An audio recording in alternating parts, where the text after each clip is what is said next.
Il existe, au bord d'un village oublié par les cartes modernes, une maison que peu de gens osent vraiment approcher, surtout une fois la nuit tombée. Elle n'a rien d'effrayant au premier regard, c'est une demeure ancienne, aux murs de pierre couverts de lierre, aux volets peints d'un bleu pâle écaillé par le temps. Pourtant, ce qui la rend unique, ce qui éveille la curiosité silencieuse des passants, c'est son toit. Un toit qui, chaque soir, s'illumine, non pas de lampes classiques, mais de centaines, non, de milliers, de petites lampes de poche, suspendues comme des étoiles capturées, chacune projetant un faisceau doux, presque timide, vers le ciel noir.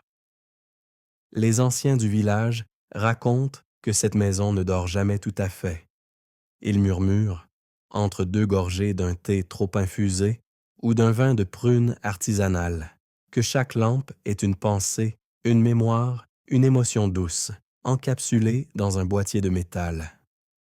Et que chaque nuit, à l'heure où les rêves commencent à effleurer les paupières des enfants, une femme monte sur le toit.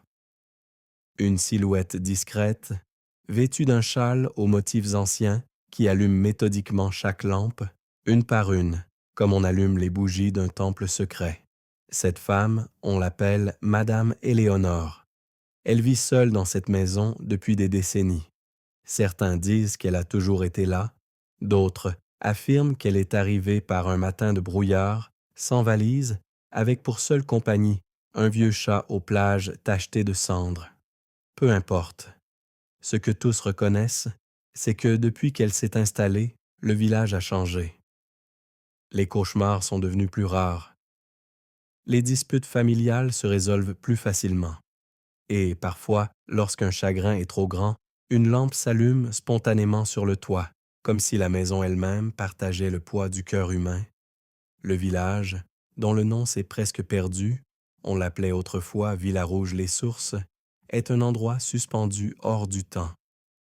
Les saisons y passent avec douceur, les gens y parlent lentement, et les enfants grandissent en apprenant à écouter le vent. Ici, on croit encore que certains lieux ont une âme, que les arbres gardent la mémoire de ceux qui les ont plantés et que les maisons peuvent ressentir de la peine ou de la joie.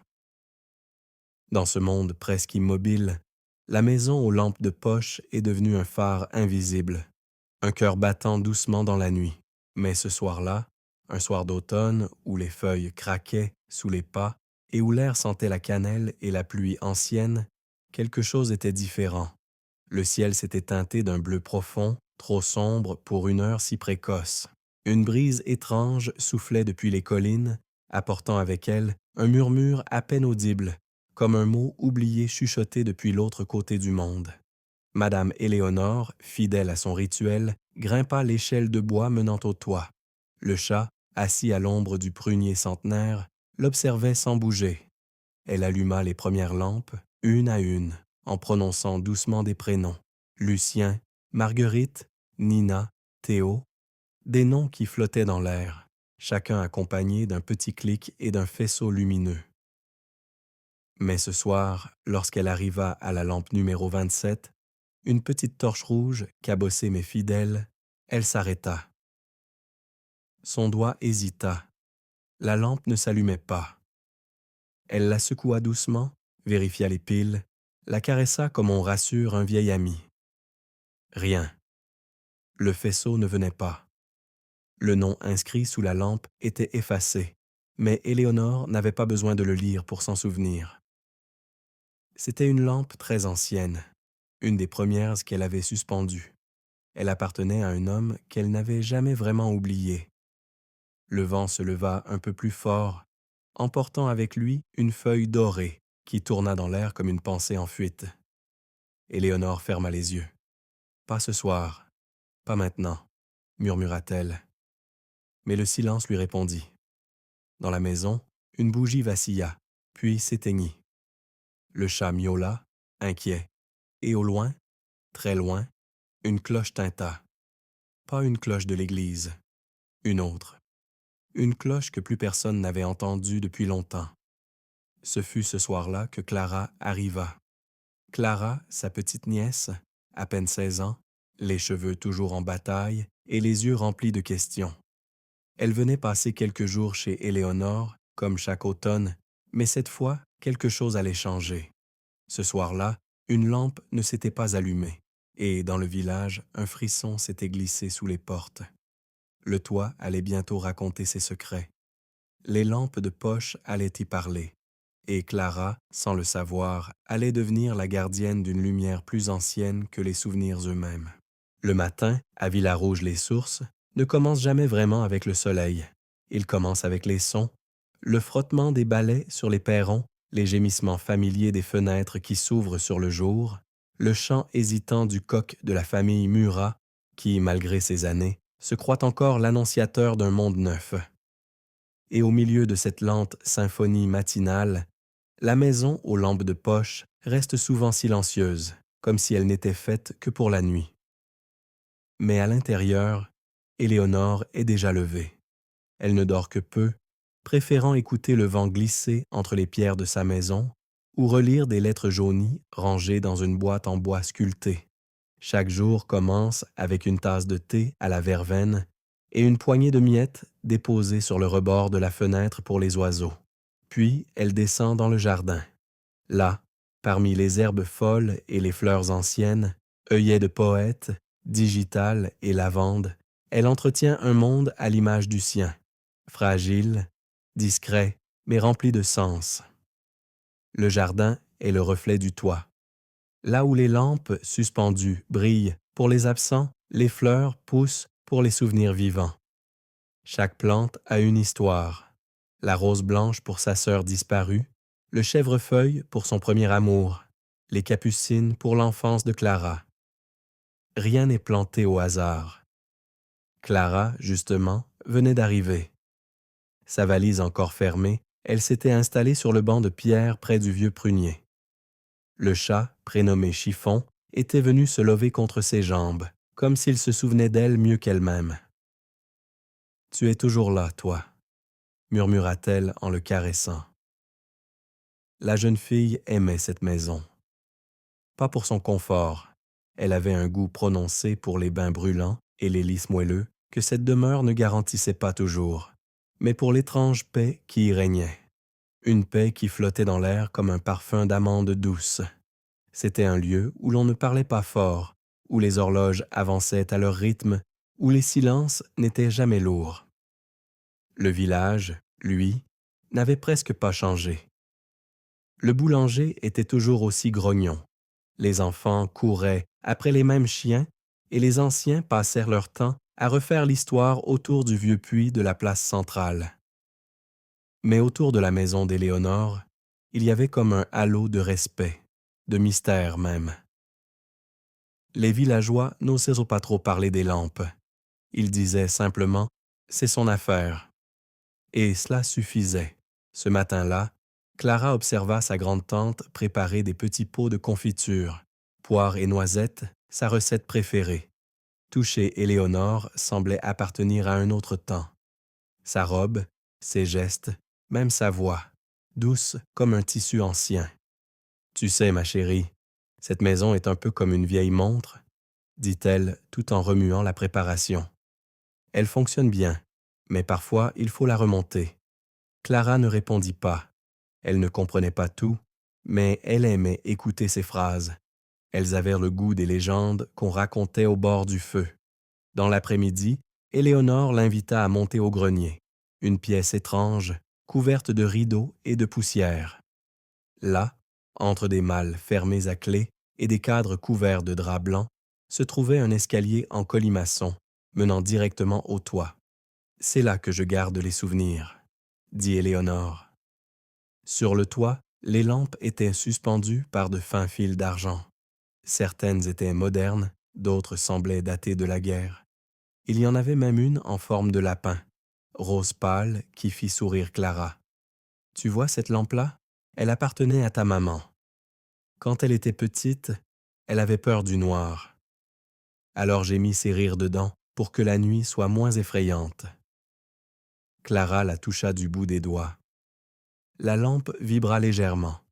« Tu veux dire qu'elles sont vivantes? » Éléonore haussa les épaules. Ce sont des lampes de mémoire. Certaines brillent plus que d'autres. Tout dépend de ce qu'on y a mis.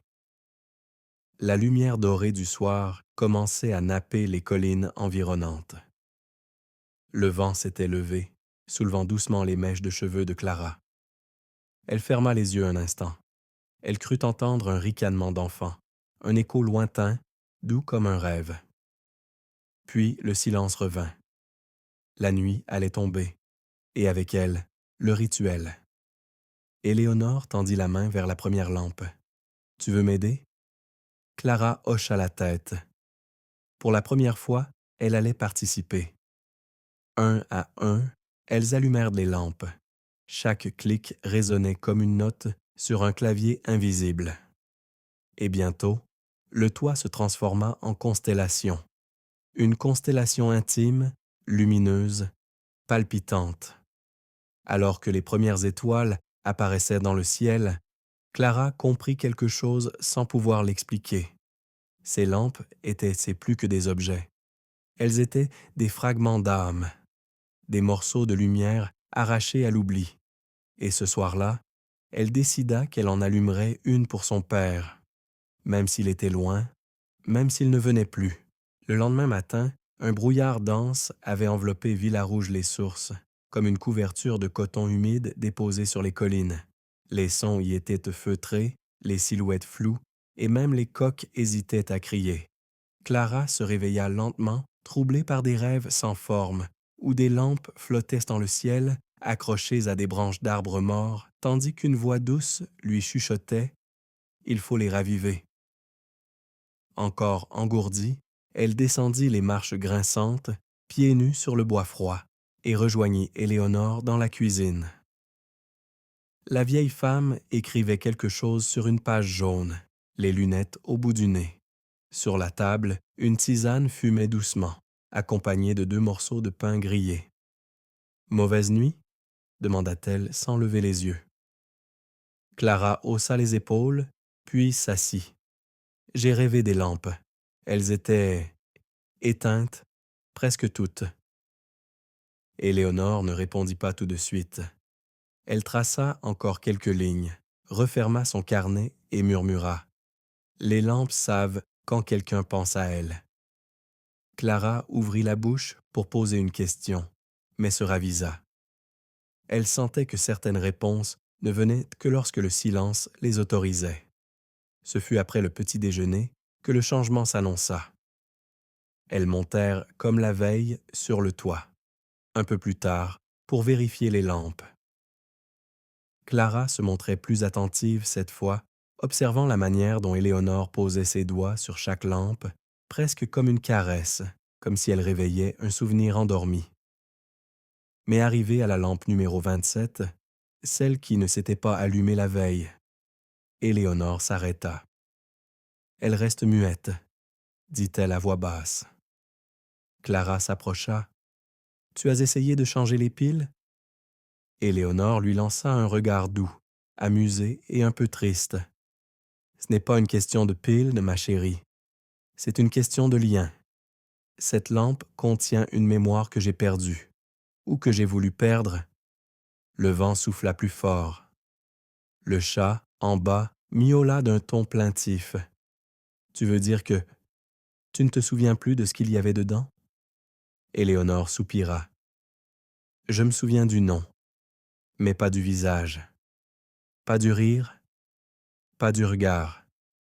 Et tant que ce souvenir ne revient pas, la lampe ne peut pas briller. » Clara sentit une tension étrange, comme si un nœud invisible s'était formé dans l'air autour d'elle. Elle s'assit sur une dalle de pierre, les jambes croisées, et observa les autres lampes. Certaines semblaient clignoter faiblement. D'autres avaient un éclat terne, comme affaibli. Et soudain, elle comprit. Ce n'était pas un problème isolé. Plusieurs lampes perdaient leur lumière. « Il se passe quelque chose » murmura-t-elle. Éléonore hocha la tête, le regard au loin. Les souvenirs s'effacent, pas seulement les miens. Les gens oublient, se détournent, ou pire, refusent de se souvenir. Clara sentit monter une émotion qu'elle n'attendait pas, de la peur. Pas une peur brutale, non. Une peur sourde, profonde. Celle de perdre ce qui fait ce que nous sommes. On peut les raviver, les souvenirs? Demanda-t-elle. Un silence. Puis Éléonore répondit.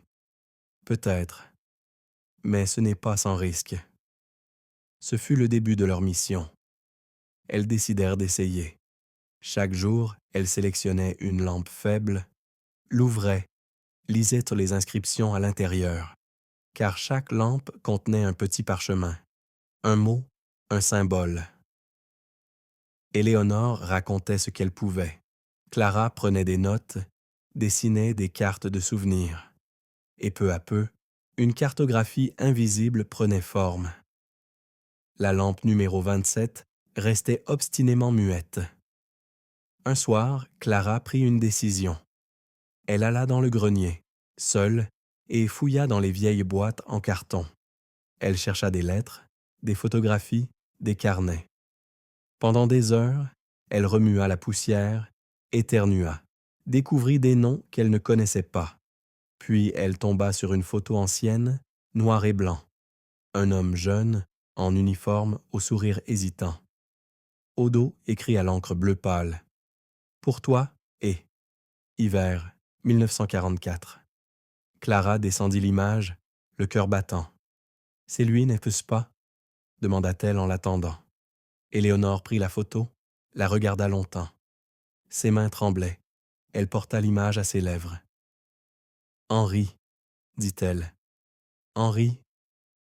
Le nom s'échappa de ses lèvres, comme un soupir oublié. Ce soir-là, lorsqu'elles montèrent sur le toit, Clara alluma la lampe numéro 27 en silence. Elle brilla, doucement d'abord, puis de plus en plus fort. Une lumière chaude, ambrée. Une lumière qui ressemblait à un adieu doux. Éléonore pleura, pas des larmes de tristesse, non, des larmes de mémoire retrouvées. Et Clara comprit qu'elle avait déclenché quelque chose, un mouvement, un appel. Les lampes les plus faibles demandaient désormais qu'on les écoute. Et Clara, sans le vouloir, était devenue la messagère de ce monde de lumière et d'oubli. Depuis l'allumage miraculeux de la lampe numéro 27, les jours avaient pris un rythme nouveau à Villarouge-les-Sources. Clara et Éléonore consacraient chaque matin à la restauration d'un souvenir. Elles appelèrent cela « rallumer les silences ». Et chaque soir, en montant sur le toit, elles scrutaient avec plus d'attention les faisceaux lumineux, comme si chacune de ces petites lampes leur adressait une demande muette. Mais au troisième soir, après l'allumage d'Henri, quelque chose changea. Tout commença par une vibration étrange. Non pas dans l'air ou dans le sol, mais dans les lampes elles-mêmes. Alors qu'Éléonore s'apprêtait à allumer une vieille torche en cuivre, celle-ci vibra faiblement dans sa main. Clara, qui l'observait, vit ses doigts se crisper. « Ça t'a fait mal ?» demanda-t-elle. Éléonore secoua la tête, confuse. « Non, mais j'ai senti quelque chose, une impression, comme une pensée étrangère. » Elles continuèrent, un peu troublées, mais décidées. Pourtant, au moment où Clara alluma la lampe numéro 54, une petite lampe grise sans marque visible, une ombre traversa le toit. Pas une ombre d'oiseau ou de nuage. Une ombre sans forme, sans corps. Un frisson d'obscurité qui s'étira d'une poutre à une autre, puis s'effaça aussitôt. Clara se figea. « Tu l'as vu ?» Éléonore resta muette un instant, puis acquiesça lentement. « Oui, et ce n'est pas la première fois. » Elles restèrent sur le toit plus longtemps que d'habitude, ce soir-là, à écouter. Le vent semblait porter des mots indistincts, une langue trop ancienne pour être comprise. Le chat, en bas, refusait de sortir du salon. Et à plusieurs reprises, des lampes clignotèrent sans raison. Le lendemain matin, Clara insista pour rouvrir le carnet aux pages jaunes. Éléonore, après quelques secondes d'hésitation, le lui tendit. « Ce que tu cherches est peut-être là, mais sois prudente. Ce carnet ne contient pas que des souvenirs doux. » Le carnet était un fatras d'écriture en plusieurs encres, de croquis, de symboles ésotériques et de fragments de phrases. Clara le parcourut méthodiquement, à la recherche d'un lien, d'un motif, et elle le trouva. Une série de 6 lampes, toutes marquées d'un astérisque noir dans le carnet, portait la mention « Mémoire trouble à surveiller ». Ces lampes-là avaient été suspendues il y a longtemps, à l'époque où Éléonore croyait encore pouvoir garder toutes les mémoires, même les plus douloureuses. « Tu ne me l'as jamais dit », reprocha doucement Clara. Éléonore, assise près de la fenêtre, regardait le brouillard se lever. Parce que je croyais qu'elle s'éteindrait d'elle-même, qu'avec le temps, même les douleurs finiraient par se taire. Mais je me suis trompé. Certaines douleurs s'accrochent. Elles deviennent autonomes. Clara sentit un frisson glacé parcourir sa nuque. Elles décidèrent ce soir-là de ne pas allumer les 6 lampes marquées, juste pour observer. Mais ce fut inutile. À minuit, sans qu'elle les touche, l'une d'elles, numéro 88, une lampe noire au verre fêlé, s'alluma toute seule, et la lumière qu'elle émit n'était pas dorée. Elle était bleutée, froide, presque métallique. Et surtout, elle vibrait, pas comme un souffle, mais comme une plainte. Clara s'en approcha, hypnotisée. Son reflet dans le verre déformé semblait appartenir à une autre. Ses yeux, d'ordinaire brillants, paraissaient éteints dans le miroir arrondi de la lampe. « Reculons », dit Éléonore avec autorité. « Ce n'est pas une lumière amie. » Mais Clara, comme happée, tendit la main, et au moment où ses doigts effleurèrent le métal tiède, un choc la traversa. Elle se retrouva ailleurs, dans une pièce sombre. Les murs étaient faits de verre, mais aucune lumière ne passait, et sur chacun de ces murs étaient projetées des images, des scènes de colère, de perte, de regrets criants. Elle voyait des visages hurler sans son, des portes se fermer, des larmes tomber dans des mains tendues, et au milieu de la pièce, une silhouette sans visage, faite de brume et d'ombre, la regardait. « Pourquoi veux-tu raviver ce qui devrait dormir ?» dit-elle dans un souffle. Clara tenta de répondre, mais sa voix était prise dans un étau. La silhouette s'approcha. Son regard invisible pesait lourd. Certains souvenirs ne cherchent pas la lumière. Ils vivent dans l'oubli pour une raison. Puis, aussi soudainement qu'elle était partie, Clara revint à elle. Allongée sur le toit, Éléonore au-dessus d'elle, inquiète. « Tu es restée figée, les yeux vides, pendant des minutes. Tu m'entends ?» Clara hocha la tête, le souffle court. « Je l'ai vue, une ombre. Elle parle. Elle sait qu'on cherche à comprendre, et elle n'aime pas ça. » Éléonore pâlit. « C'est donc vrai. L'ombre est revenue. L'ombre, une vieille entité, ou une mémoire collective peut-être, je ne sais plus. Elle se nourrit des souvenirs qu'on refuse de voir. Et plus on essaie de raviver la lumière, plus elle devient forte. » Clara comprit alors que cette quête n'était pas une simple chasse aux souvenirs. C'était une traversée, un affrontement entre mémoire et oubli, entre lumière et ce qu'elle éclaire malgré elle. Et la lampe numéro 88, toujours allumée, vibrait encore. Après la nuit du choc, plus rien ne fut tout à fait comme avant. Les lampes n'étaient qu'au plus silencieuses. Certaines pulsaient faiblement, d'autres semblaient frémir lorsque Clara ou Éléonore passaient près d'elles. Et au petit matin, une découverte inattendue fit trembler la routine. Au pied du vieux prunier, là où le chat chiffon avait l'habitude de dormir, une lampe qui n'avait jamais été là auparavant gisait sur le sol. Petite, couleur ivoire, ornée de fines gravures presque effacées. Clara la ramassa avec précaution. Elle n'émettait aucun son, mais semblait plus chaude que les autres. « Tu la reconnais ?» demanda-t-elle à Éléonore. La vieille femme s'approcha lentement, les traits tendus. Lorsqu'elle vit l'objet, elle pâlit. « C'est impossible. »« Quoi ? Cette lampe, je ne l'ai jamais suspendue. Elle appartenait à mon père. Je l'avais enterrée. » Clara fronça les sourcils. Enterré, il y a longtemps, bien avant que je commence à suspendre les souvenirs. Certaines mémoires sont trop douloureuses. Je les scellais sous cet arbre pour qu'elles ne me hantent plus. Elles restèrent silencieuses un long moment. Le vent avait cessé. Même les oiseaux s'étaient tus. Puis Éléonore, après une longue inspiration, murmura « Le sol a parlé ». Et en effet, il ne fallut pas longtemps pour que Clara remarque autre chose.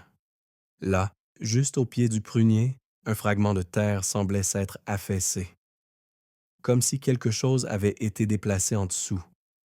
Armées d'une vieille pelle et d'un courage fragile, elles creusèrent. La terre était meuble, étonnamment légère. À peine eurent-elles ôté une couche de racines qu'un craquement se fit entendre, un éclat de bois, une planche disjointe, et soudain, l'air frais s'engouffra dans un espace noir. Un tunnel. Un couloir de pierre, étroit, humide, s'ouvrait sous la maison. Ni cave, ni puits. Un passage oublié. Clara se tourna vers sa grande-tante, bouche bée. « Tu savais que ça existait? » Éléonore secoua la tête, abasourdie. Mon père parlait parfois d'un sanctuaire, un lieu qu'il appelait l'oubli volontaire. Mais je croyais que ce n'était que des histoires. Sans attendre plus longtemps, Clara prit une lampe, celle de son père qu'elle avait suspendue elle-même 2 soirs plus tôt, et l'alluma.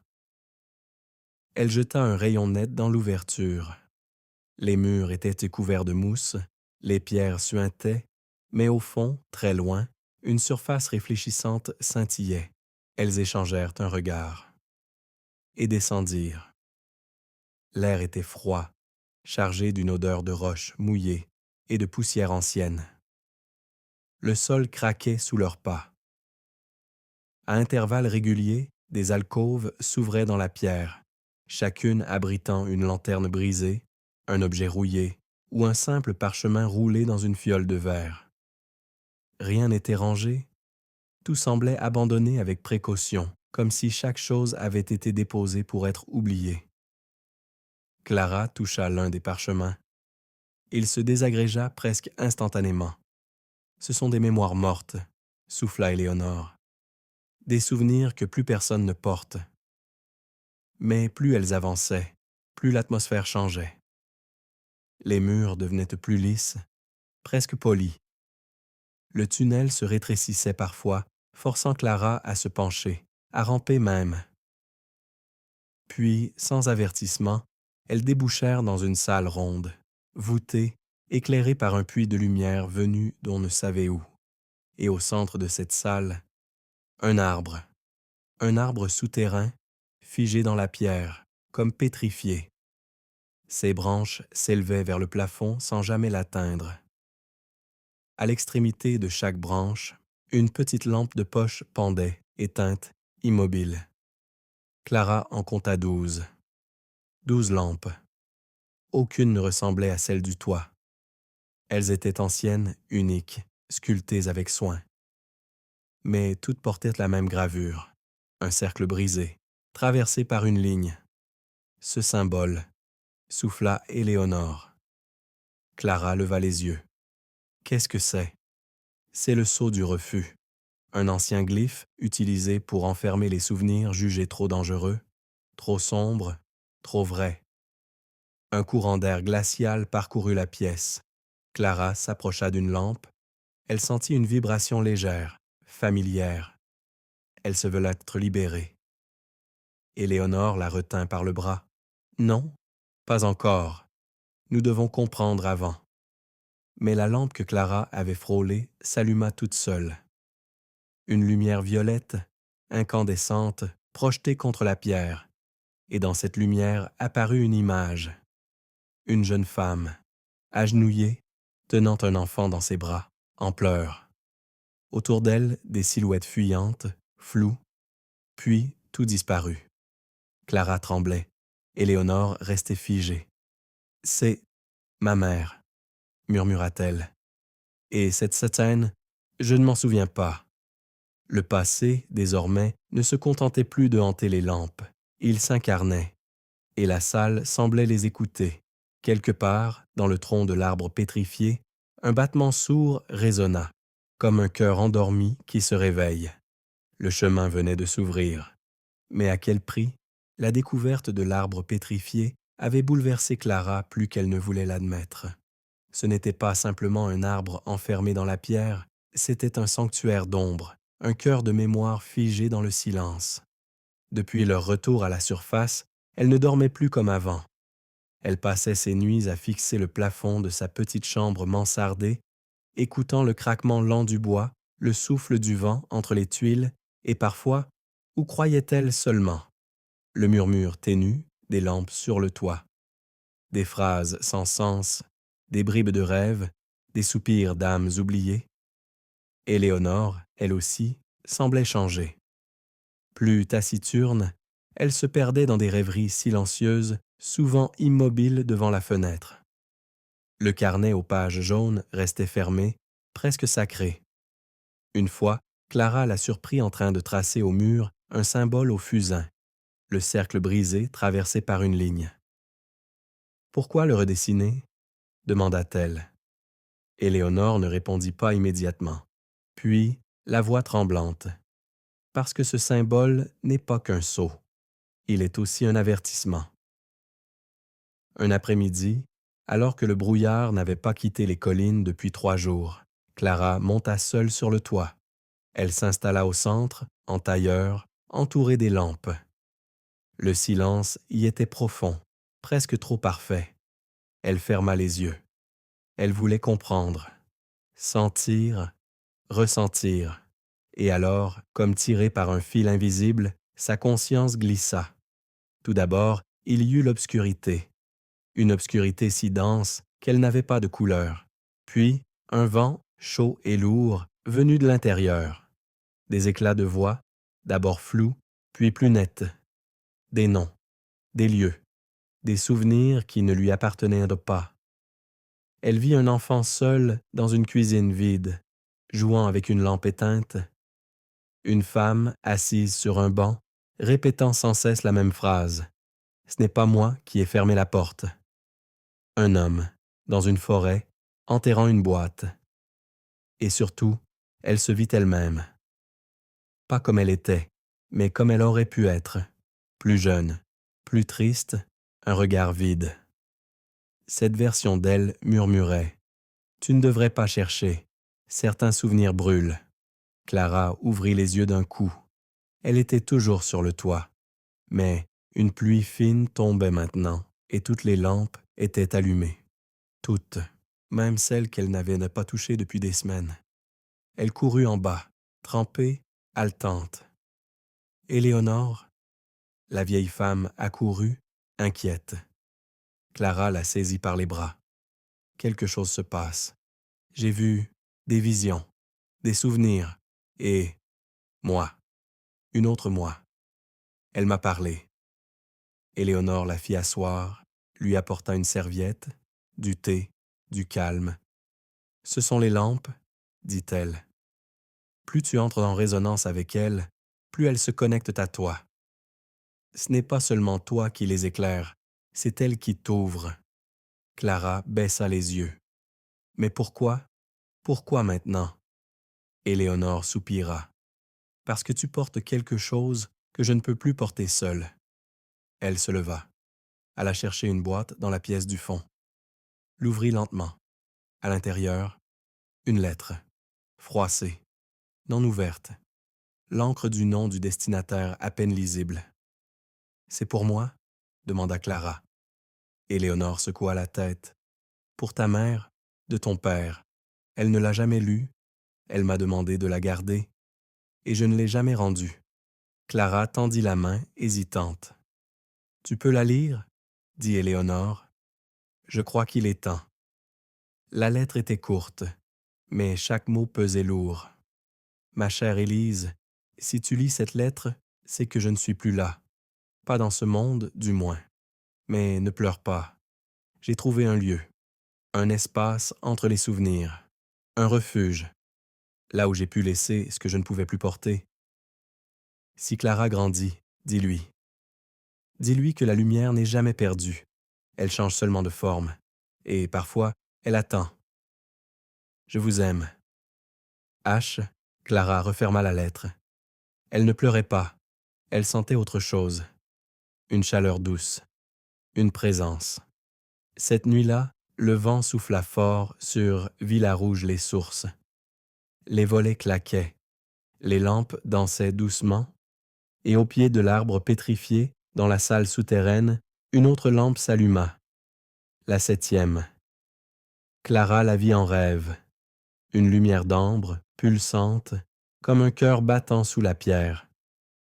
Et au réveil, elle n'avait plus de doute. Elle devait retourner en bas, pas pour fuir, mais pour comprendre. À l'aube du 6e jour, Villarouge-les-Sources se réveilla sous un ciel laiteux, traversé de rayons timides.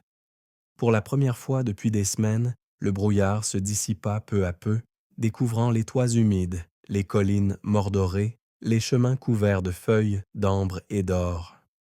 Il y avait dans l'air une sensation rare, une promesse. Quelque chose allait changer. Clara, pourtant, avait mal dormi.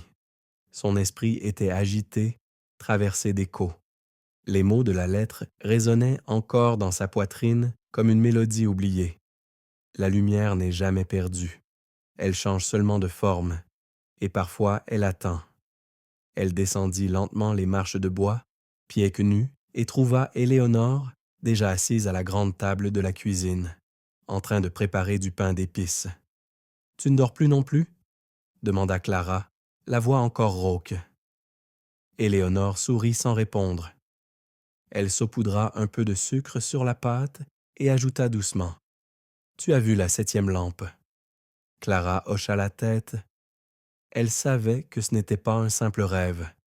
Elle l'avait ressenti dans son corps, cette lumière, chaude, battante, comme un appel venu de l'intérieur même de la mémoire. « Je dois y retourner, » dit-elle. Éléonore s'arrêta de remuer la pâte. Pas seule. Elles se regardèrent longuement, puis Éléonore se leva, essuya ses mains et ouvrit un vieux tiroir sous la grande armoire en chêne. Elle en sortit une enveloppe scellée, légèrement jaunie. « C'est une lettre pour un ami. Un homme que je n'ai pas vu depuis 30 ans. Il était autrefois gardien de lanterne dans un monastère de montagne. Il comprend les mémoires, les vrais. Si quelqu'un peut nous aider à comprendre ce qui se passe avec les lampes, c'est lui. »« Tu crois qu'il viendra ?» demanda Clara. Éléonore sourit doucement. « Il m'a toujours dit, « Écris-moi quand la lumière devient trop lourde pour une seule main. » 3 jours plus tard, un homme à la barbe blanche et au long manteau de laine apparut au détour du sentier. Il portait un grand sac de cuir, des bottes usées et un regard si clair qu'on aurait cru y voir les constellations elles-mêmes. Il s'appelait Aubin. Il ne dit pas grand-chose en arrivant. Il serra Éléonore dans ses bras longtemps, longuement, puis regarda Clara avec une curiosité tranquille. « Tu es celle qui entend ?» dit-il simplement. Et Clara, sans trop comprendre, se sentit accueillie. Le soir même, ils descendirent tous 3 dans le tunnel, guidés par les faisceaux des lampes qui semblèrent s'allumer à leur passage. Le sol semblait moins froid, les pierres moins dures. Quelque chose les accompagnait. Aubin observait tout en silence. Lorsqu'ils arrivèrent à la salle de l'arbre pétrifié, il s'agenouilla et posa une main sur le tronc. « Ce n'est pas un arbre, » dit-il. « C'est une mémoire racinaire, un cœur de lumière minérale. Chaque branche est un filament de vérité. » Clara s'approcha de la 7e lampe, qui vibrait doucement. « Que dois-je faire ?» Aubin la regarda. « Écoute-la, mais ne cherche pas à comprendre avec ton esprit. Laisse-la te montrer. » Clara tendit la main. La lampe était tiède. Elle la toucha du bout des doigts et fut de nouveau projetée ailleurs. Elle était dans une ville qu'elle ne connaissait pas. Une pluie fine tombait. Les gens passaient sans la voir. Elle vit un homme debout sous un porche, regardant une fenêtre éteinte. Il tenait une boîte dans ses mains. Une boîte ornée du même symbole, le cercle brisé. Clara s'approcha. Elle reconnut l'homme. C'était son père. Il ouvrit la boîte. À l'intérieur, une lampe éteinte et un petit dessin d'elle. Clara, enfant, courant sous un arbre. « Je n'ai jamais voulu partir, » dit-il. Mais la mémoire, la vraie, elle ne tient pas dans une boîte. Elle veut respirer. Et puis tout s'effaça. Le vent souffla, la ville se dissout, et Clara rouvrit les yeux, haletante. Elle raconta tout à Aubin et Éléonore. Aubin acquiesça. « Il est encore là, » dit-il, entre les couches du souvenir. Mais il ne peut revenir que si la mémoire l'y invite. Comment? Aubin sortit de son sac une lampe ancienne.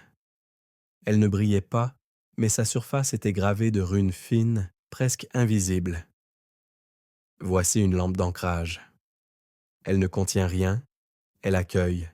Si tu la suspends avec ton souvenir et que tu y verses un vœu vrai, elle s'allumera. Clara la prit. Ses mains tremblaient. Cette nuit-là, sur le toit, elle alluma chaque lampe une à une, comme toujours. Puis elle suspendit la lampe d'ancrage.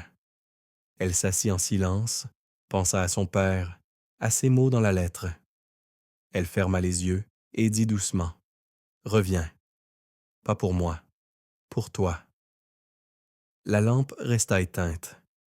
Mais au loin, dans la salle de l'arbre, la 8e lampe s'illumina doucement. Une lueur d'espoir. L'apparition de la 8e lampe éclairée dans la salle souterraine avait jeté une onde étrange sur la maison. Ce n'était pas de la joie. Ce n'était pas encore de la peur. C'était une tension suspendue, un souffle retenu par les murs eux-mêmes. Le chat chiffon miaulait sans raison dans la nuit. Les volets tremblaient parfois sans vent. Et, plus inquiétant encore, certaines lampes du toit s'étaient éteintes subitement en pleine nuit. Un phénomène jamais observé. Clara, qui dormait de moins en moins, notait ces détails dans un petit carnet qu'elle gardait sous son oreiller. Elle observait les lampes, leurs vibrations, les sons qu'elles émettaient parfois, car oui, certaines chuchotaient à peine perceptiblement, comme des coquillages mémoriels collés à l'oreille. Aubin, quant à lui, semblait préoccupé. Il passait de longues heures dans le tunnel, assis près de l'arbre pétrifié, les yeux fermés. Parfois, il parlait dans une langue que ni Clara ni Éléonore ne comprenaient, une langue faite de soupirs et de sons liquides. Il semblait lutter contre quelque chose de vieux. L'équilibre est rompu, déclara-t-il un matin en revenant du tunnel, couvert de poussière. Les lampes anciennes sont réveillées, et certaines ne veulent-elles pas être vues. Clara se figea. Tu veux dire qu'elles peuvent se défendre? Aubin acquiesça lentement. Les souvenirs ne sont pas passifs. Lorsqu'ils sentent qu'on les approche, ils peuvent se défendre comme des animaux blessés. Et dans cette maison, certains souvenirs ont été enchaînés si longtemps qu'ils ne reconnaissent plus la lumière. Éléonore se leva, le regard dur. Alors il faut les calmer, les rassurer. Nous ne sommes pas là pour les forcer. Mais cette nuit-là, le toit trembla. Tout se produisit vers 3 heures du matin. Clara, éveillée, entendit un bruit sourd, comme un tronc qui craque sous la neige. Elle se précipita sur le toit. La lune était haute, les lampes brillaient faiblement. Sauf une, la lampe numéro 66, une des plus anciennes. Elle tournait sur elle-même, suspendue à son fil, alors qu'il n'y avait pas de vent. Et soudain, elle explosa. Pas comme du verre, comme une pensée trop tendue qui se rompt. Clara se recula en hurlant, couverte de fragments de lumière froide. Les autres lampes frémirent. En bas, les meubles vibrèrent. Éléonore accourut. Aubin monta juste après, le visage grave. « C'est arrivé » dit-il. « Quoi » Il pointa du doigt le ciel. Et alors Clara vit. Une forme immense, flottante, noire, sans contour précis. Elle n'était pas dans le ciel, mais devant le ciel, comme une absence de lumière. Une mémoire refoulée devenue entité, une colère cristallisée, l'ombre. Elle flottait au-dessus de la maison, silencieuse, comme si elle observait, jaugeait. Aubin prit une lampe dans sa main, l'une des lampes qu'il avait lui-même forgées, gravée de symboles anciens. Il la brandit. La lumière qui en jaillit perça l'ombre un instant, mais celle-ci se replia, tourna et disparut vers le bois. Le silence revint, mais il n'était plus paisible. Le lendemain, Clara découvrit un détail terrifiant. 3 lampes avaient disparu, pas éteintes, absentes. Les crochets vides pendaient au vent comme des bouches ouvertes sans cri. Éléonore comprit ce que cela signifiait. L'ombre dévore les souvenirs. Aubin hocha la tête. Elle a goûté à la lumière. Elle veut la faire taire. Clara sentit quelque chose se casser en elle. Jusqu'ici, la lumière avait toujours été leur allié. Mais à présent, elle devenait un appel pour quelque chose d'ancien, de dangereux. Et l'ombre répondait. Ce soir-là, au lieu de monter sur le toit, ils allèrent tous les 3 dans la salle de l'arbre pétrifié. Ils y découvrirent un changement. La 9e lampe s'était allumée, mais sa lumière était rouge, profonde, inquiétante.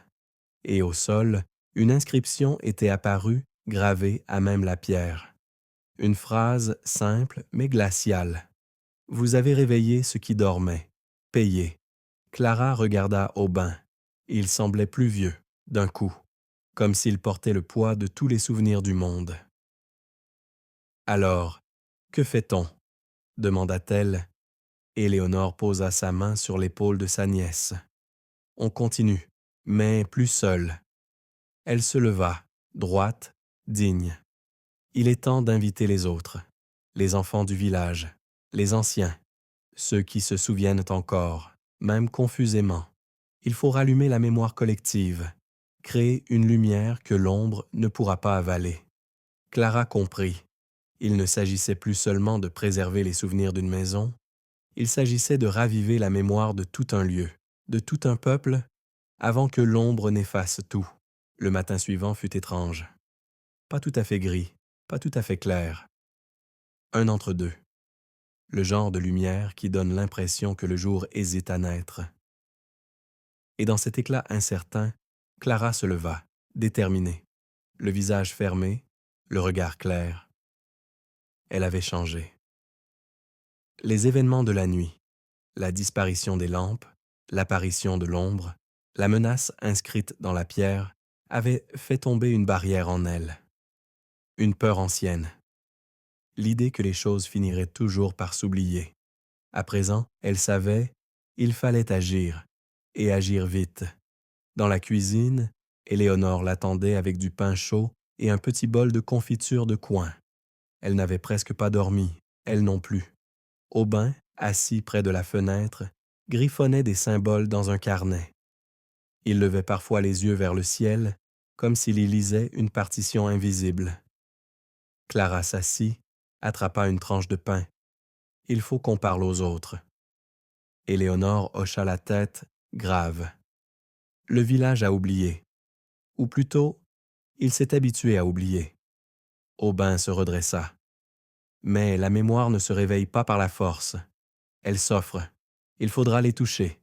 Par des récits, par des objets, parce qu'il y a encore du poids. Et ainsi commença le long chemin.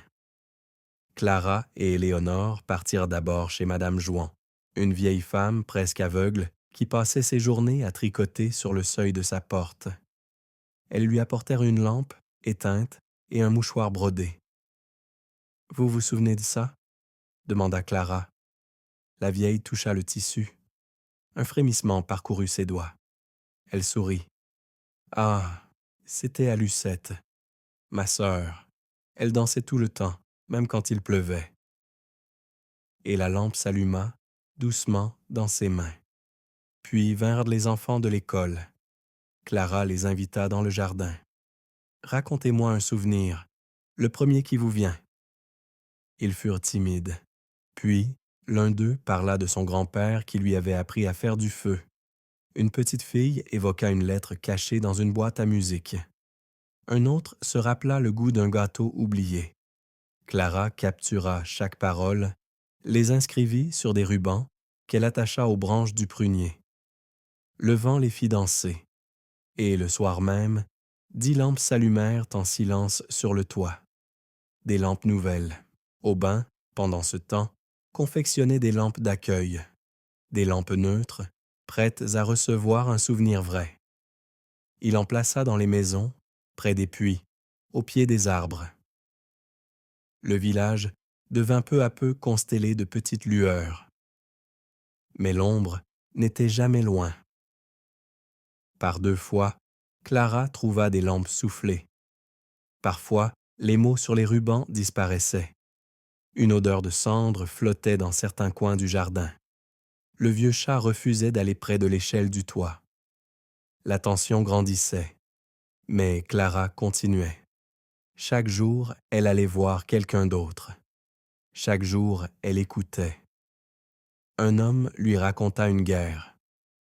Une femme parla d'un amour jamais déclaré. Un enfant montra une cicatrice sur son genou et raconta comment il était tombé en courant après un papillon. Tout devenait mémoire, tout devenait lumière. Le village se transforma lentement.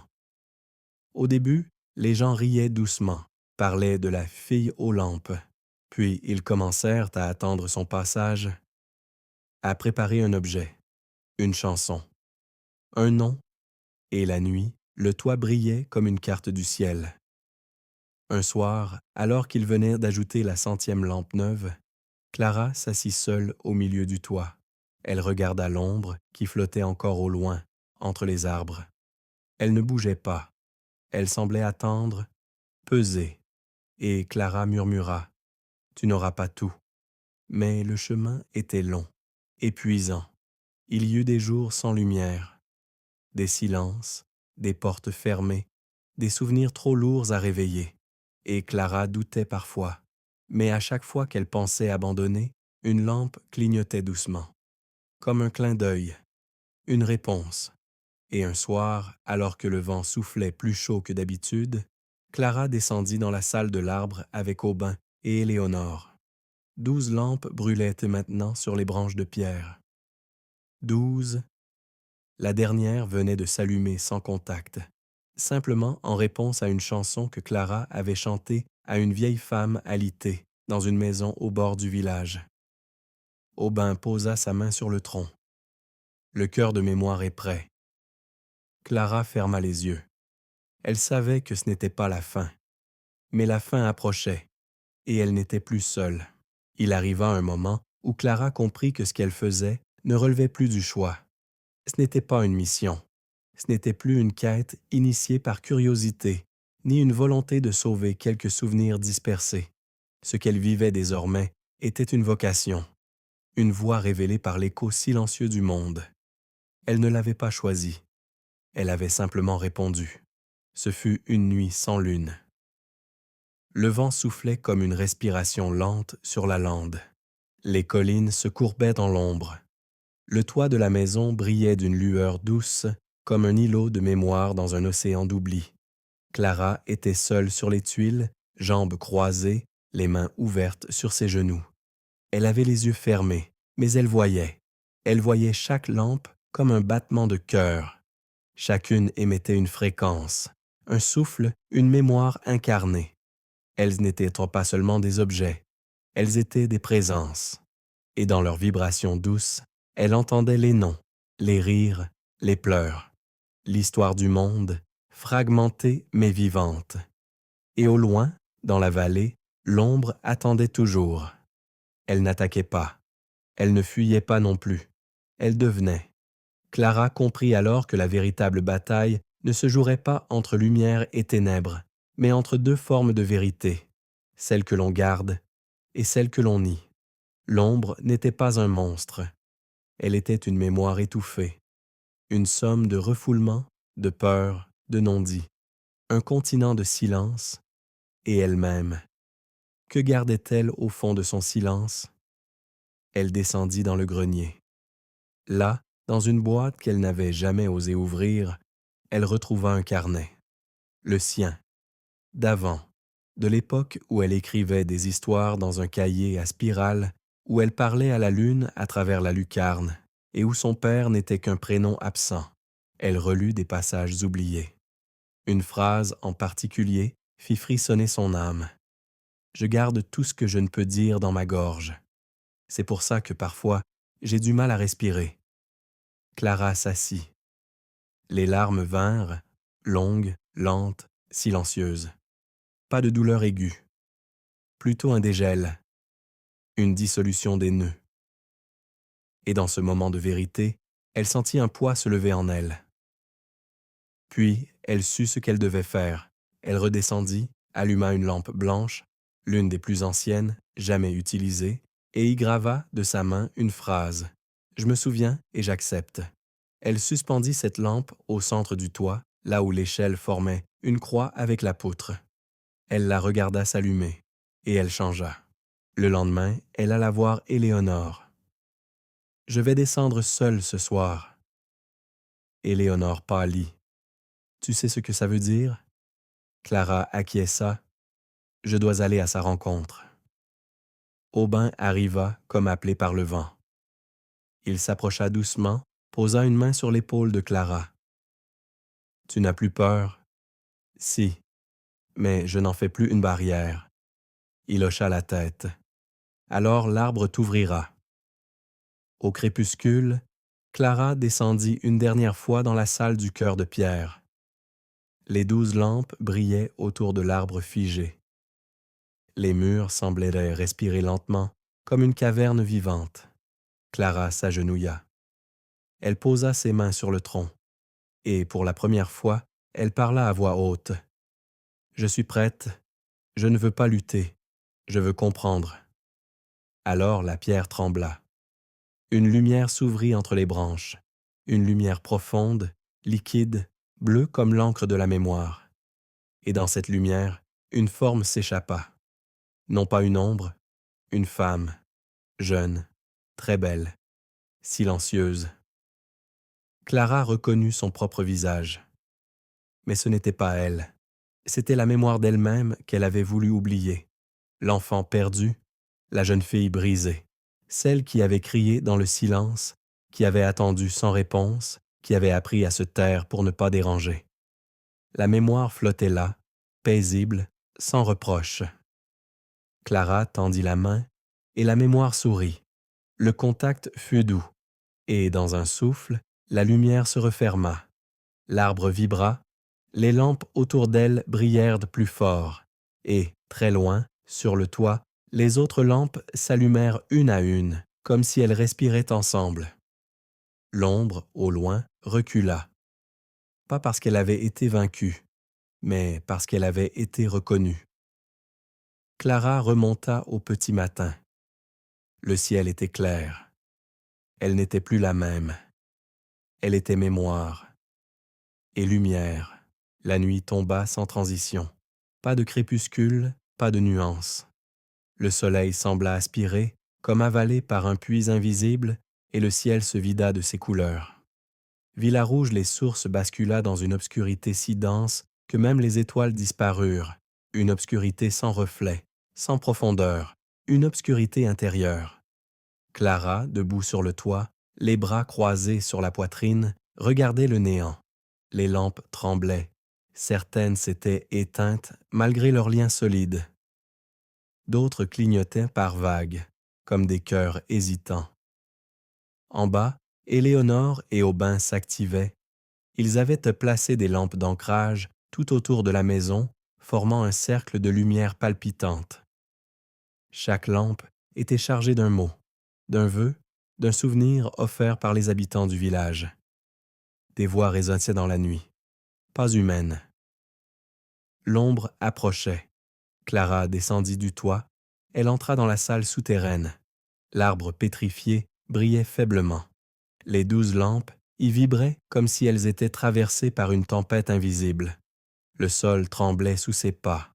Des fissures fines couraient le long des murs, comme si la pierre elle-même voulait s'ouvrir. Elle s'agenouilla une dernière fois. « Je suis prête. » Soudain, tout bascula. Un cri muet fendit l'air. Le cercle de lampes autour de la maison explosa en une gerbe d'étincelles dorées. L'ombre entra, non pas en force, mais en vérité.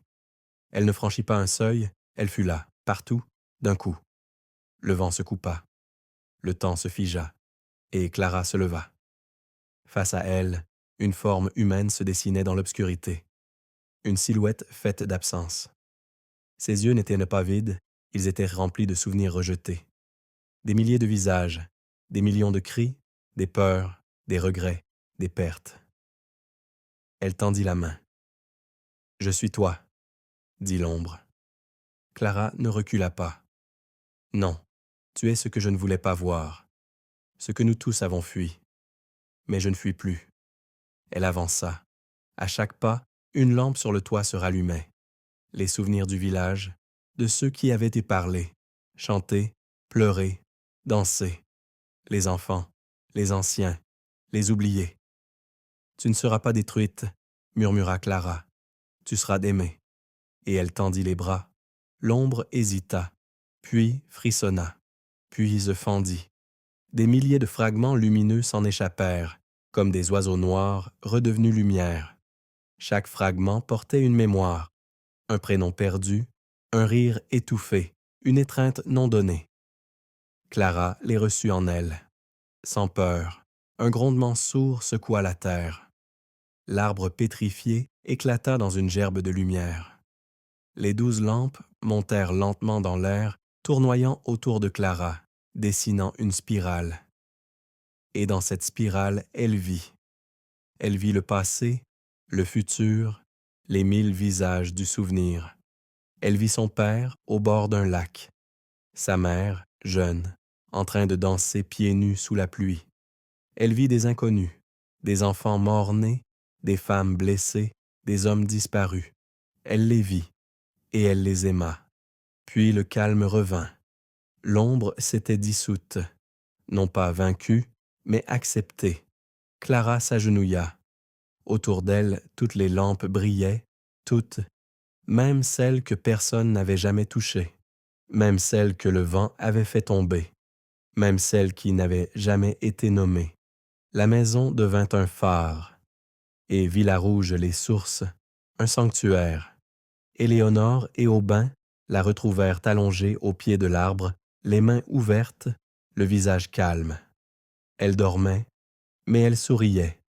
Quand elle se réveilla au matin, le ciel était bleu, un bleu tendre, neuf, comme si le monde avait été lavé pendant la nuit. Elle sortit, marcha pieds nus dans l'herbe encore humide. Les enfants couraient autour des lampes, les adultes accrochaient de nouveaux rubans aux arbres, et Chiffon, le vieux chat, ronronnait au soleil. Clara leva les yeux. Une dernière lampe brillait tout en haut de la maison, et dans son verre, on distinguait 2 initiales entrelacées, C and L. Elle sut alors que l'histoire n'était pas finie, mais que le plus dur était passé, et que la lumière ne s'éteindrait plus jamais seule. Le calme qui suivit ne fut pas un silence vide, c'était une paix pleine, dense, une paix habitée. Dans les jours qui suivirent la disparition de l'ombre, Villarouge-les-Sources retrouva un rythme nouveau, un souffle apaisé. Mais rien n'était redevenu comme avant. Tout avait changé, doucement, mais irréversiblement. Le monde avait absorbé la lumière. Clara se réveillait chaque matin avec une respiration différente, plus profonde, moins pressée. Son cœur battait moins vite, mais plus fort. Elle ne se levait plus comme on monte sur un champ de bataille. Elle se levait comme on entre dans un jardin. Sur le toit, les lampes ne clignotaient plus au hasard. Elles pulsaient, elles dialoguaient. Certaines s'étaient regroupées d'elles-mêmes, formant de petites constellations. On aurait dit des familles de mémoire, des tribus de souvenirs. Il y avait des grappes de lampes d'enfance, des guirlandes d'amour anciens, des cercles d'objets perdus et retrouvés. Et au centre, suspendue à un arc de cuivre neuf, brillait toujours la lampe blanche gravée de la main de Clara. Je me souviens et j'accepte. Le village avait changé lui aussi. Les gens ne regardaient plus la maison avec crainte ou curiosité. Ils y venaient. Chaque jour, quelqu'un montait le sentier avec un objet dans les mains, une photographie, un gant troué, un bijou, une lettre, un poème. Ils demandaient « Est-ce que ça peut devenir une lampe ?» Et souvent, Éléonore ou Clara, ou même un des enfants maintenant initiés répondait « Oui, si cela éclaire quelque chose. » Ils avaient tissé des fils lumineux entre les maisons. De longues cordes de lampes couraient d'un balcon à l'autre, d'un arbre à une cheminée, comme des veines de lumière dans le corps du village. Chaque nuit, à une heure variable, elles s'allumaient seules, comme pour respirer ensemble. Clara ne descendait plus tous les jours dans la salle de l'arbre, mais parfois elle y allait au crépuscule, pour écouter. Là, elle s'asseyait au pied du tronc pétrifié. Elle sentait encore sa chaleur discrète, comme un battement lent. L'arbre n'était plus une prison de mémoire. Il était devenu un organe vivant du village. Une mémoire souterraine, mais apaisée. Les 12 lampes n'avaient pas bougé. Elles flottaient toujours au-dessus, tournant lentement. Elles étaient devenues des ancres, des sentinelles, et dans le silence, Clara les entendait murmurer. Pas des mots, des impressions, des réminiscences, des invitations. Et parfois, dans l'obscurité douce, elle croyait sentir la main de son père sur son épaule, ou l'écho d'un chant fredonné par sa mère dans une langue qu'elle n'avait jamais apprise. Un soir, Aubin s'assit près d'elle. Il sortit un carnet usé. « Il est temps que je parte, » dit-il. Clara ne répondit pas tout de suite. Elle savait. « Tu vas où ?» Il sourit. « Là où la mémoire n'a pas encore trouvé sa lampe. » Il lui tendit le carnet. « Tiens, ce sont des schémas, des symboles, des mots anciens. Ce n'est pas un savoir, c'est une graine. Tu sauras quoi en faire. » Clara le serra contre elle, longuement, puis il partit, sans bruit. Les saisons passèrent. Clara resta. Mais elle n'était plus simplement la fille aux lampes. Elle devint la gardienne, la tisseuse, celle à qui l'on venait confier une histoire. Elle écoutait, elle allumait, et elle n'oubliait rien. Le toit, désormais, faisait partie du ciel. Le village aussi.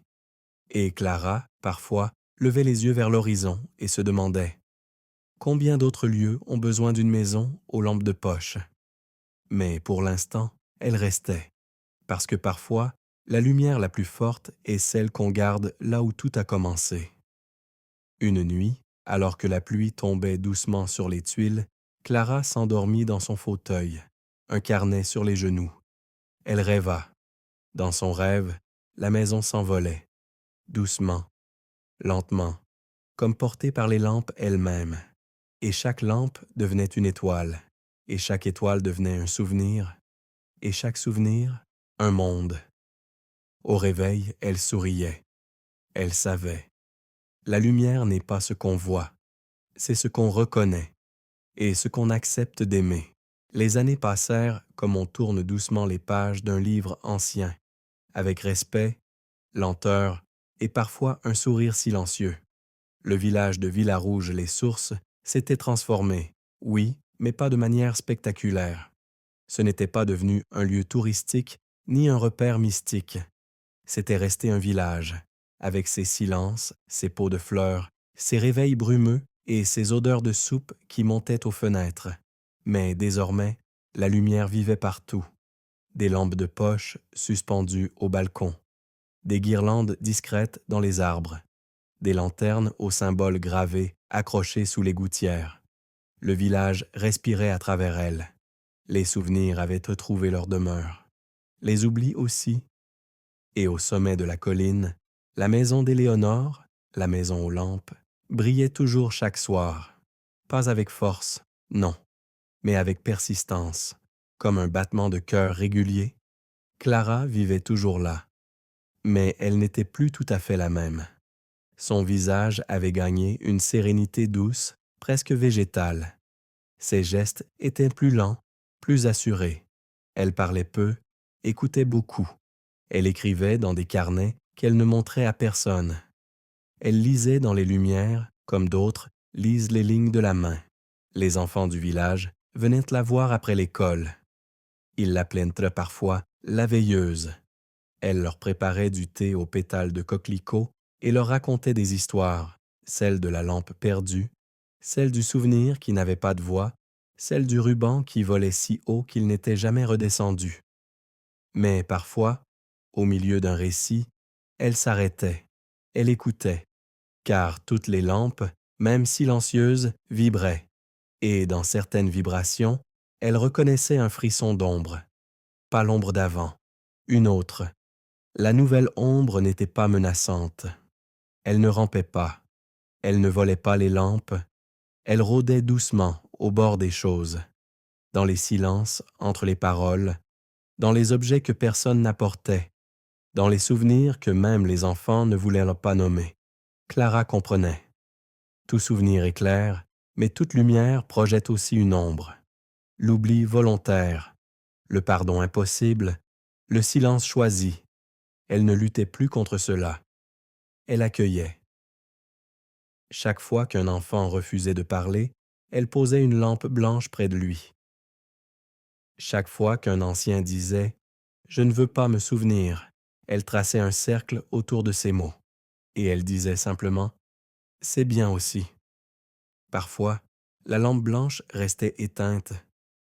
Mais parfois, des semaines plus tard, elle s'allumait toute seule. Et Clara savait alors qu'un souvenir avait trouvé sa forme. Elle conserva la salle de l'arbre. Mais elle n'y descendait plus chaque jour, seulement quand une nouvelle lampe appelait ou quand elle avait besoin de retrouver ce cœur souterrain qui l'avait tant changé. L'arbre, lui, n'avait pas bougé, mais il avait verdi.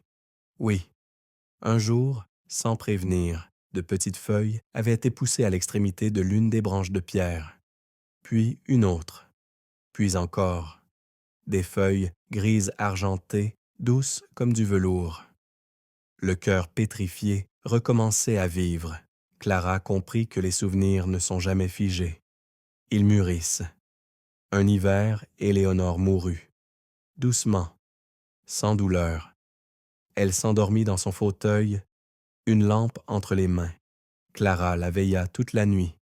Puis elle grava son nom sur une lampe blanche, la suspendit au centre du toit. Et cette nuit-là, toutes les lampes se mirent à chanter. Ce n'était pas un chant de voix. C'était un frémissement orchestral, un murmure de lumière, un adieu tissé d'amour. Clara continua seule, mais jamais vraiment. Un jeune garçon nommé Elio, qui venait souvent l'aider à réparer les fixations des lampes, devint son élève. Elle ne le forma pas, elle partagea.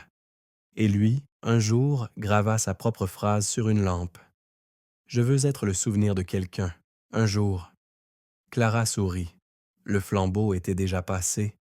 Elle marchait souvent dans le village.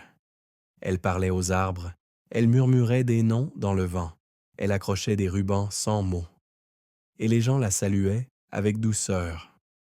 Mais certains soirs, seule sur le toit, elle regardait la vallée, et dans le fond des forêts, elle voyait encore l'ombre, pas menaçante, juste là, comme un écho de tout ce qui ne sera jamais nommé. Et elle lui souriait, car elle savait, même l'ombre a besoin d'un toit parfois, et même l'oubli d'un peu de lumière.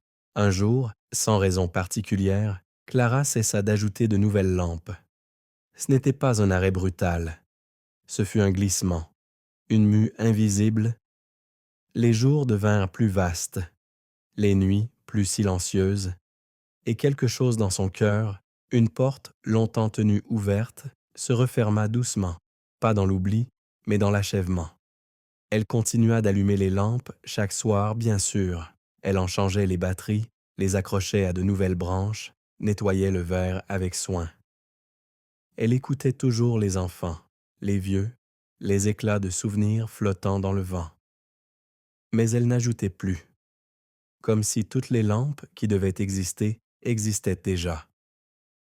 comme si la maison elle-même avait atteint sa plénitude.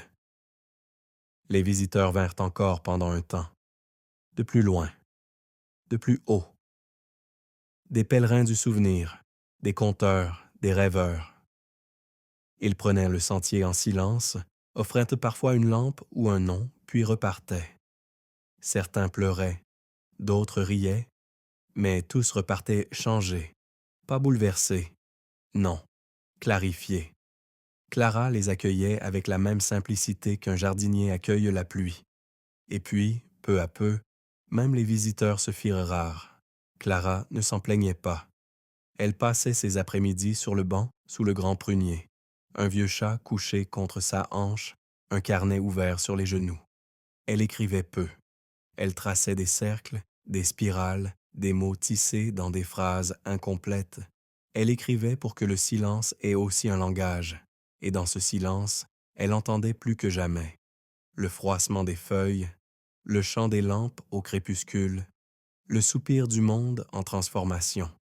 Une nuit, alors que la lune était pleine et le vent presque tiède, elle monta seule sur le toit comme autrefois. Les lampes brillaient doucement. Elle ne frémissait plus. Elle vibrait en accord, comme un cœur silencieux de présence apaisée. Elle s'assit, posa une couverture sur ses épaules, et elle murmura « Vous êtes là, je sais ». Elle ne parlait pas aux lampes, ni aux morts, ni même à la mémoire. Elle parlait à la lumière elle-même, celle qu'on ne voit pas, celle qui existe dans le cœur de celui qui accepte. Ce soir-là, elle rêva qu'elle devenait elle-même une lampe, pas un objet, un point fixe dans l'obscurité, un centre de gravité émotionnelle, un lieu de passage. Elle rêva qu'on accrochait des souvenirs à elle, des noms, des fragments, des gestes tendres. Elle rêva qu'un jour, un enfant grimperait sur le toit, verrait sa lampe et demanderait « C'était qui, Clara ?» Et quelqu'un répondrait simplement « Une mémoire qui savait écouter. » À son réveil, elle pleura. De gratitude, pas de faim. Clara ne mourut pas tout de suite, pas brutalement. Elle se dissout, comme un dernier rayon au sommet d'une colline, comme un parfum dans une chambre vide, comme une lampe qui s'éteint très lentement. Et un matin, quand Elio monta sur le toit pour vérifier les attaches, il trouva une lampe nouvelle. Elle n'était pas accrochée, elle était posée au centre, là où la lumière du soleil se concentrait. Elle brillait sans pile, elle brillait d'une mémoire invisible. Et depuis ce jour, personne ne vit plus Clara. Mais personne ne dit qu'elle était morte. On disait qu'elle était passée de l'autre côté de la lampe, qu'elle vivait désormais dans les instants qu'on ne remarque pas, une odeur de bois chaud, un frisson dans la nuque, un mot qu'on oublie de dire, mais qu'on pense très fort. Elle était devenue silence, mais pas vide, silence plein, et dans la maison, au bord du village, les lampes continuent de s'allumer chaque nuit. Elles ne brillent pas pour être vues, elles brillent pour que quelqu'un, quelque part, se sente moins seul. La lumière est cela, au fond, une mémoire qui éclaire sans faire d'ombre, un amour qui ne demande pas de nom, un chant qui survit à la voix. Alors si, un jour, vous passez par Villarouge-les-Sources, levez les yeux. Et si vous voyez un toit couvert de petites lampes, ne cherchez pas à comprendre. Laissez-vous éclairer.